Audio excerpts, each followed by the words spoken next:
Hello అందరికీ welcome back to Naseema's world. నేను మీ నసీమాని.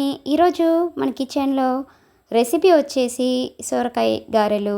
ఈ సొరకాయ గారెల్ని చాలా సింపుల్గా, చాలా టేస్టీగా, చిన్నపిల్లలు కూడా చాలా ఇష్టంగా తినేలాగా ఎలా ప్రిపేర్ చేసుకోవాలనేది ఇప్పుడు మన వీడియోలో చూద్దాం.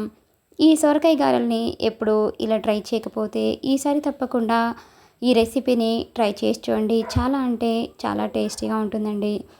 ముందుగా ఒక చిన్న మిక్సీ జార్ని తీసుకోండి. దానిలోకి కరివేపాకుని 4 రెమ్మల వరకు వేసుకోండి. అలాగే దీనిలోకి చిన్న అల్లం ముక్కను కూడా వేసుకోండి. అలాగే పచ్చిమిర్చిని 3 వరకు తీసుకొని వీటిని ఇలా తుంచి వేసుకోండి. మీ కారానికి తగినట్టుగా పచ్చిమిర్చిని యాడ్ చేసుకోండి. అలాగే మూత పెట్టేసి ఇప్పుడు మరీ మెత్తగా కాకుండా కొంచెం బరకగా ఉండేట్లుగా ఈ విధంగా గ్రైండ్ చేసుకొని తీసుకోండి.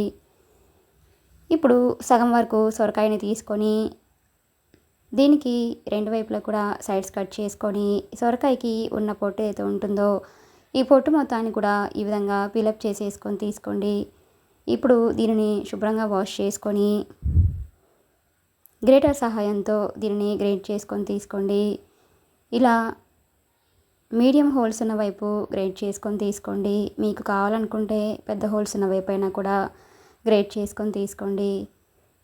ఈ విధంగా సొరకాయ మొత్తాన్ని కూడా ఈ విధంగా గ్రేట్ చేసుకొని దీనిని రెడీగా పక్కన ఉంచండి.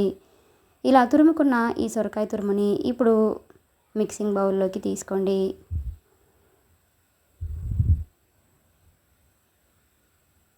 ఇలా తురుము మొత్తం బౌల్లోకి వేసుకున్న తర్వాత దీనిలోకి సన్నగా కట్ చేసి ఉంచుకున్న కొత్తిమీరను వేసుకోండి. అలాగే ఒక మీడియం సైజులో ఉన్న ఉల్లిపాయని ఇలా సన్నగా కట్ చేసుకొని ఇలా చేతితోటి నలిపి వేసుకోండి.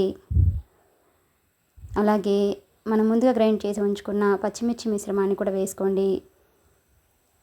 అలాగే 1/2 టీ స్పూన్ వరకు జీలకర్ర కూడా వేసుకోండి. అలాగే మీ టేస్ట్ తగ్గట్టుగా సాల్ట్ని కూడా యాడ్ చేసుకోండి. ఇప్పుడు ఇవన్నీ కూడా సొరకాయ తురుములో కలిసేటట్లుగా ఇలా ఒకసారి చేతితోటి బాగా కలపండి. దీనిలోకి 1 కప్పు వరకు బియ్యం పిండిని వేసుకోండి. నేను తీసుకున్న సొరకాయ తురుము అనేది 1 కప్పు వరకు ఉందండి. సేమ్ క్వాంటిటీ తోటి బియ్యం పిండిని కూడా తీసుకోండి.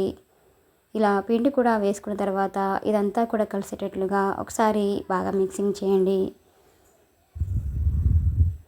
ఇలా బాగా కలిపేసుకున్న తర్వాత దీనిలోకి 1/2 కప్పు వరకు పచ్చిశనగపప్పుని ఒక 1 అవర్ ముందే ఇలా నానబెట్టేసుకొని వేసుకోండి. ఈ గారెల్లో ఈ పప్పులు వేస్ట్ చేయడం వల్ల టేస్ట్ అనేది చాలా బాగుంటుందండి. గారెలు తింటున్నప్పుడు మధ్య మధ్యలో ఈ పప్పులు తగులుకుంటూ టేస్ట్ అనేది చాలా బాగుంటుందండి. అలాగే 2 స్పూన్స్ వరకు పెసరపప్పుని కూడా వేసుకోండి. దీనిని కూడా 1 అవర్ ముందే నానబెట్టేసుకొని వేసుకోండి. అలాగే 2 స్పూన్స్ వరకు నువ్వుల్ని కూడా వేసుకొని ఇవన్నీ కూడా పిండిలో కలిసేటట్లుగా ఇలా ఒకసారి బాగా మిక్సింగ్ చేయండి. ఈ గారెల్లో నువ్వులు వేయడం వల్ల మనకి ఆ టేస్ట్ అనేది చాలా అంటే చాలా బాగుంటుందండి. చూడండి, పిండి మొత్తాన్ని కూడా ఈ విధంగా కలిపేసుకొని దీనిని రెడీగా పక్కన ఉంచండి. ఇప్పుడు ఏదైనా ఒక పాలిథిన్ కవర్ కానీ లేదైనా ఒక ఆయిల్ ప్యాకెట్ కవర్ కానీ తీసేసుకొని దానికి కొంచెం ఆయిల్ అప్లై చేసేసుకొని ఇలా కొంచెం కొంచెం పిండిని తీసుకుంటూ ఇలా గారెలు ఒత్తుకోండి. గారెలు అనేవి మరీ పలుచగా కాకుండా అలాగని మరీ మందంగా కాకుండా ఈ విధంగా చేతితోటి పైనుంచి కొంచెం ఆయిల్ని స్ప్రెడ్ చేసుకుంటూ ఇలా ఒత్తుకోండి. మధ్యలో హోల్ ఉంచేసి ఈ విధంగా మీకు నచ్చిన సైజులో ప్రిపేర్ చేసుకోండి. ఇలా రెడీ చేసుకున్న ఈ గారెల్ని ఇప్పుడు కడాయిలోకి డీప్ ఫ్రైకి సరిపడా ఆయిల్ని వేసుకొని ఆయిల్ బాగా హీట్ అయిన తర్వాత ఫ్లేమ్ని మీడియం ఫ్లేమ్లో ఉంచేసి ఇలా ఒక్కో గారెని వేసుకోండి.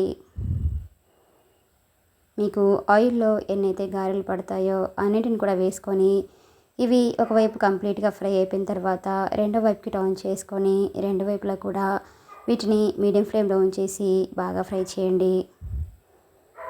ఈ సొరకాయ గారెలు అనేవి ఇలా ఒకసారి చేసి చూడండి. చాలా అంటే చాలా టేస్టీగా ఈవినింగ్ స్నాక్ టైంలో కానివ్వండి లేదా మార్నింగ్ బ్రేక్ఫాస్ట్లో కూడా ఇలా చేసి పెడితే పిల్లలు చాలా ఇష్టంగా తింటారండి.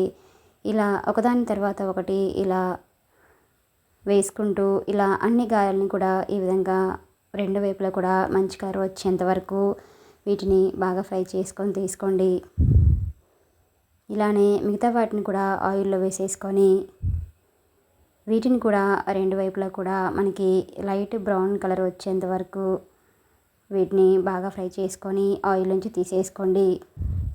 అంతేనండి, ఎంతో టేస్టీగా ఎంతో ఈజీగా ఉండే సొరకాయ గారెలు అనేవి మనకి రెడీ అయిపోయాయి. ఇలా రెడీ అయిపోయిన ఈ గారెల్ని ఒక సర్వింగ్ ప్లేట్లోకి తీసుకొని వీటిని వేడివేడిగా సర్వ్ చేసుకుంటే టేస్ట్ అనేది చాలా అంటే చాలా అద్భుతంగా ఉంటుందండి.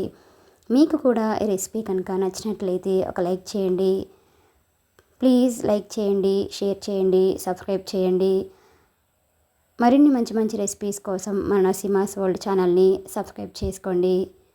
Thanks for watching.